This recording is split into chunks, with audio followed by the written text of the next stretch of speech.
আজকে আমি প্রসেনজিৎ চ্যাটার্জির জীবনী নিয়ে ভিডিওতে আমি আজ তুলে ধরব।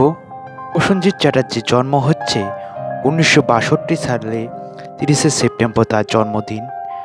ডাকনাম তার আমরা যা জানি বুম্বা।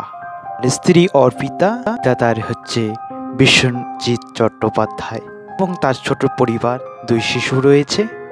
শিশু শিল্পী হিসেবে চলচ্চিত্র জগতে তিনি প্রবেশ করেন। তিনি দুটি পাতা চলচ্চিত্রে প্রধান নায়ক হিসেবে নিজেকে প্রকাশ করতে পারেন। আমরা নিশ্চয়ই জানি, পিতামাতা থেকে শুরু করে ঠাকুরদাস থেকে শুরু করে আমরা ছোটবেলায় তার সিনেমার জগতে অনেক অনেক পাগল ছিলাম। প্রত্যেক রবিবার ঠিক বিকেল 4টা হলেই তার আমাদের পছন্দ জগতের যে সিনেমাগুলো দেখতাম এবং প্রত্যেক রবিবার তার সিনেমাগুলি দেখে আমরা খুবই আনন্দিত উপভোগ করেছি। এখনও আমরা সেই তার সিনেমাগুলো এখনও আমাদের হৃদয়ে গেঁথে রয়েছে। তিনি হচ্ছেন আমাদের সিনেমা জগতের মহানায়ক এবং তার কথা আমরা চিরকাল মনে রাখব। সেরা সেরা সেরা শিল্পী নয়, সেরা শিল্পী হিসেবে অমর অমর অমর থাকুক তিনি, আমাদের এই হৃদয়ে বেঁচে থাকুক।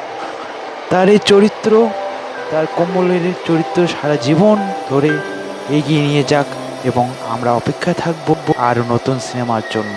তার সুপারহিট সিনেমাগুলি একটু আমি মুখে আওড়িয়ে নিয়ে চলি, না বললেই নয়। শ্রদ্ধাঞ্জলি, অন্তর্ধান, অটোগ্রাফ এবং আমরা যে সুভাষচন্দ্র বোসের যে দেখেছি গুমনামি, তার অভিনয় অসাধারণ। তিনি এমন চরিত্র করেন যে ছোট থেকে কাকা থেকে বাবা থেকে বয়স্ক শিল্পীদেরও মতন তার বাস্তব যে অভিনয়গুলি এতে ফুটিয়ে তোলে। আপনি যেখানে থাকুন, আমার যদি এই ভিডিওটা আপনার কাছে পৌঁছায় তাহলে আমি খুবই খুশি। আপনার যে শঙ্খচিল সিনেমাটা রয়েছে সারা বাংলাকে ছাড়িয়ে দিয়েছে। 19শে এপ্রিল আরও যে কত কত, শুধু একদিন 2 দিন বলে বোঝানো যাবে না। আপনার অসংখ্য অসংখ্য শ তার সিনেমা রয়েছে। আমরা আজও তার সিনেমাগুলো এখনও মোবাইলে দেখতে থাকি। আপনার যে একটা সংসারের যে সিনেমা রয়েছে ভাই আমার ভাই, যেন চোখে জল আসে। সেই সিনেমা কি এখনও পাবো?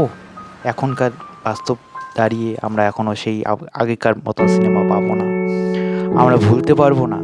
ফিরে বালি, 19শে এপ্রিল, শঙ্খচিল, তাই না? আরও অটোগ্রাফ, আপনার এই ভ্রমর যে রয়েছে সেই গানের, আপনার অভিনয়, মনের মানুষ, যা আপনি পুরস্কার পেয়েছেন, আজও আমাদের হৃদয়ে সেই সিনেমাগুলো বারবার বারবার ধরে মনে পড়ে। আপনি সুস্থ থাকেন। আপনার প্রতি আমাদের অনেক অনেক অনেক শ্রদ্ধা এবং অসংখ্য অসংখ্য ভালোবাসা রয়েছে। যারা যারা আমার এই চ্যানেলটাকে ফলো করছো, তোমরা আমার চ্যানেলটাকে সাবস্ক্রাইব করবে। আমি ওনার জীবনে তুলে ধরতে পেরে আমি খুবই খুশি। অসংখ্য অসংখ্য সকলকে ধন্যবাদ।